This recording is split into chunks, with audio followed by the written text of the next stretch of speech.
I pray that your ears open this evening. I pray that your ears open. The Bible said in Songs of Solomon chapter 4 verse 4, it said the mantle of many warriors, they are hinged on the ear of the gates of Zion. These things float in the spirit. When a man leaves this realm, what he carries is trapped in the spirit, waiting for a man that can enter. I will show you how we enter into depths and dimensions. It's not anything about blood connection or any relationship in the flesh. Your husband can be a GO. He dies, moves in to another country. You may inherit that ministry. You don't have the authority to back it. There's no sentiment about it.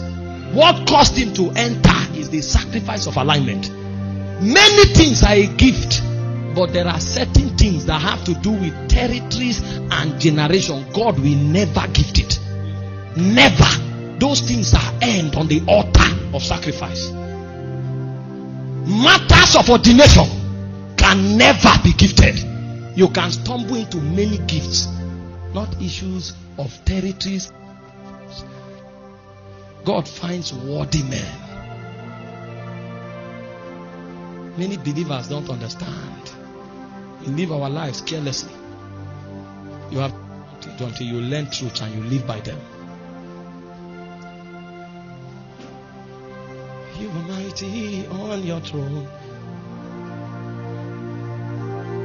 You reign. You reign. You reign. You reign. Kadosh. You are mighty on your throne.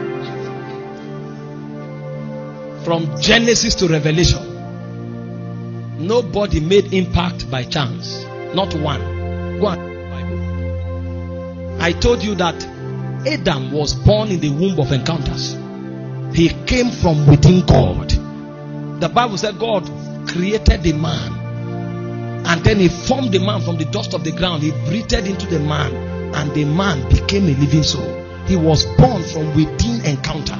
He lived in Eden, the ambience of heaven.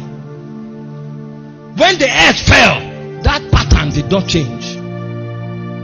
God showed up, and in a whole generation he found no man. And God said he swore in his heart in Genesis chapter 6 that he was going to wipe off everything on the face of the earth, including animals and beasts, until the Bible said, but Noah found favor with God.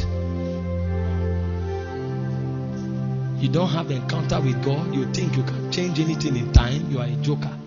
You don't know the beings that regulate time. Civilization is not a coincidence.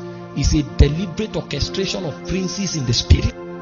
Everything you see happening around you, there is a prince watching over it. People don't wake up and just suddenly want to fornicate. People don't just wake up and suddenly want to steal. People don't wake up and suddenly want to lie. There's a being that sits over the gate of lie. There's a prince that sits over the gate of fornication. It is the energy of that prince that compels sin in the lives of men.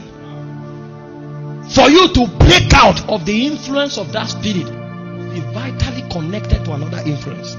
This is deeper than accepting Jesus as the Lord of your life. Systems and patterns govern creation. They will remain there for eternity. That's why before Christ, the only men that made impact were men of encounter.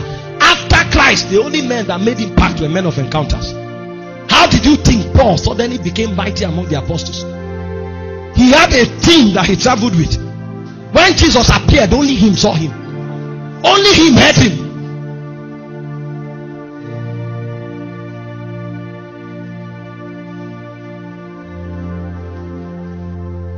And that brings you influence among spirits. And that influence causes you to rule men. When Moses encountered God by the backside of the desert, in Exodus chapter 7 verse 1, he said, I have made you a god unto Pharaoh. When you gain influence among spirits, you become a god among men. That's why you can have impact. Even the princes, your name echoes in their realm. They dare not touch you. Did you not read about the sons of Sceva? Jesus we know, Paul we know, who are encounter. He registers your name on the legislature, on the charter of the spirit realm.